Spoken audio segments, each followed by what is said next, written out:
ছাত্রদের মধ্যে এক রূপতা এনে তাদের সকল ছাত্রদেরকে এক করে।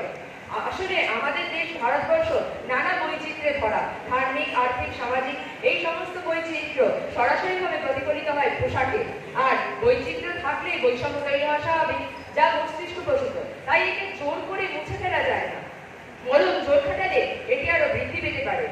ইউনিফর্ম ছাত্রদের মধ্যে এই বৈচিত্র্যকে দৃশ্যমানই হতে দেয় না, ফলে শিক্ষক ও ছাত্রদের মনে বৈষম্য তৈরি হতে পারে না, যার ফলে শিক্ষক ছাত্রদেরকে সমানভাবে পাঠদান করতে পারবে এবং শিক্ষার্থীদের মধ্যে যে অকৃত্রিম সমতার ধারণা তৈরি হবে তা তাদের মস্তিষ্কের বিকাশে অত্যন্ত গুরুত্বপূর্ণ ভূমিকা পালন করবে, যা পরবর্তীকালে এই বৈষম্য দূরীভূত করতে সক্ষম হবে। এবং এর প্রত্যক্ষ উদাহরণ পাওয়া যায় আমাদেরই বিদ্যালয় নরেন্দ্রপুর রামকৃষ্ণ মিশন।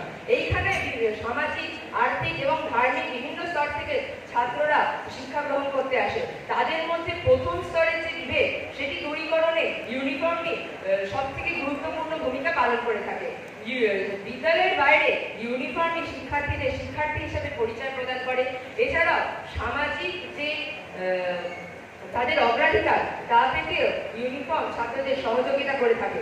এছাড়াও ইউনিফর্ম বিশেষ চিহ্নিতকরণের মাধ্যমে শিক্ষার্থী এবং তাদের প্রতি হওয়া অন্যায় ব্যবহারকে বিশেষভাবে বাধা প্রদান করে থাকে। এখানে আমার বিপক্ষের বন্ধুরা অনেকেই বলেছে যে ইউনিফর্ম ছাত্রদের ক্ষেত্রে মানানসই হচ্ছে না। ইউনিফর্মের পরিবর্তনই ছাত্রদের ক্ষেত্রে ইউনিফর্মকে মানানসই করে তুলতে পারবে। এটি নিষিদ্ধকরণের মাধ্যমে তাতে কোনো লাভ হবে না। এছাড়া অনেকে বলেছে যে ইউনিফর্ম ছাত্রদের অভিভাবকদের উপরে আর্থিক চাপ তৈরি করছে।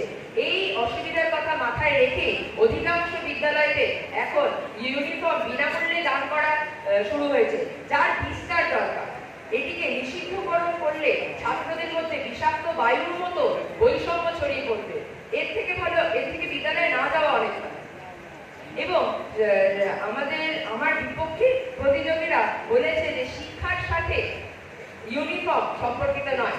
আমি এই যুক্তি খণ্ডন করে বলতে চাই, ইউনিফর্ম একটি বিশেষ পরিবেশ তৈরি করে যা ছাত্রদেরকে বিদ্যালয়ের পরিস্থিতিতে আনতে সাহায্য করে। মনস্তত্ত্বের ভাষায় একে এনভায়রনমেন্টাল কিউজ বলে। আমি আমার বক্তব্য শেষ করতে চলেছি